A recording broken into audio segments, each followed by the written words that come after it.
ರಾಜ್ಯಕ್ಕೆ ನಿನ್ನೆಯಷ್ಟೇ ಮುಂಗಾರು ಮಾರುತ ಪ್ರವೇಶಿಸಿರುವ ಬೆನ್ನಲ್ಲೇ ಕರ್ನಾಟಕ ಕರಾವಳಿ ಭಾಗಗಳಲ್ಲೂ ಮಳೆಯ ಚಟುವಟಿಕೆ ಜೋರಾಗಿದೆ.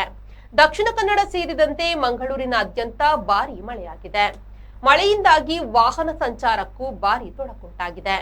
ಕೇರಳಕ್ಕೆ ಮುಂಗಾರು ಆಗಮಿಸಿದ ಬಳಿಕ ಒಂದೆರಡು ದಿನಗಳಲ್ಲಿ ಕರ್ನಾಟಕದಲ್ಲೂ ಮಳೆ ಆರಂಭವಾಗುವುದು ಸಾಮಾನ್ಯ. ಅದರಂತೆ ಕರಾವಳಿಯಲ್ಲಿ ಇಂದಿನಿಂದಲೇ ಮಳೆ ಆರಂಭವಾಗಿದೆ. ಇನ್ನು ದಕ್ಷಿಣ ಕನ್ನಡ ಜಿಲ್ಲೆಯ ವಿವಿಧ ಕಡೆಗಳಲ್ಲಿ ಭಾರೀ ಮಳೆಯಾಗಿದೆ. ನಗರದ ವಿವಿಧ ಕಡೆಗಳಲ್ಲಿ ಮಳೆಯಿಂದಾಗಿ ಸಾಕಷ್ಟು ಸಮಸ್ಯೆಯಾಗಿದೆ.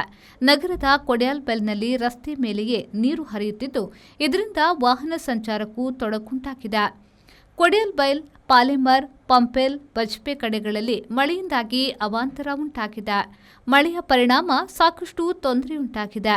ಈ ವರ್ಷಧಾರೆ ಮಂಗಳೂರಿಗೆ ತಂಪು ನೀಡಿದ್ದು ಮಾತ್ರವಲ್ಲ, ಬಿಸಿಲಿನಿಂದ ಬಳಲಿದ್ದ ಜನರ ಮುಖದಲ್ಲಿ ಮಂದಹಾಸ ಮೂಡಿಸಿದೆ.